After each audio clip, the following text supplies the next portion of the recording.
درویش کلن شهام ثاقب د پاکستان اقتصادي او امنیتي وضعیت څخه نا امیده دی او په سټوډنټ ویزا جرمني ته د تګ په هڅه دی. نوموړي سږ کال د جولای په میاشت کې د جرمن سټوډنټ ویزې لپاره په اسلام آباد کې سفارت ته خواست کړی خو تر اوسه ورته د انټرویو ځواب نه دی ترلاسه شوی. شهام ثاقب د جرمن تعلیمي ویزې انتخاب ولې کړی دی؟ جرمنی پہلے تو یہ سمجھا جاتا ہے کہ خلک غني چې په یورپ کې د جرمني اقتصاد د ټولو مضبوط اقتصاد دی او ګراني کمه ده. د اقتصاد نه علاوه هلته تعلیم هم ویډیا دی. د یورپ په سرکاري پوهنتونونو کې که د یو سیمستر خرچه 1000 یورو ده نو په جرمني کې د 200 یورو ده. که کله یو طالب علم جرمني کې تعلیم ترلاسه کوي نو د نورو یورپي هیوادونو په نسبت د کمو مشکلاتو سره مخامخ کیږي. جرمني کې زما په شان طالب علمان د آی ټي او بزنس تعلیم ته زیاته ترجیح ورکوي.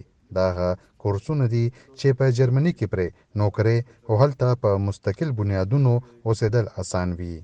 د نوموړي په وینا ځینې یونیورسټۍ یو تن ته دا اساني ورکوي چې خپله داخله وروستو کولی هم شي او اپوینټمنټ ترلاسه کولو لپاره یو تن ته 40 غنټې ناسته کول وي ځکه چې پته نه لګي چې په 40 غنټو کې څه وخت اپوینټمنټ ترلاسه کیږي.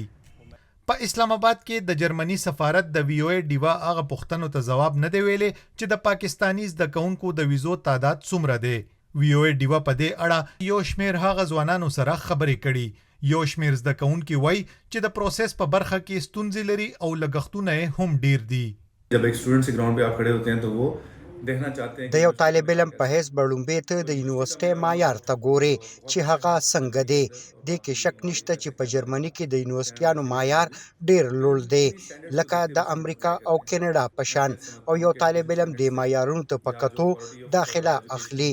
زما په خیال پاکستان د تعلیمي معیار په لحاظ سره د هغوی نه ډیر شاته دی لکه د هغوی د ریسرچ کولو طریقې کار او نور څیزونه.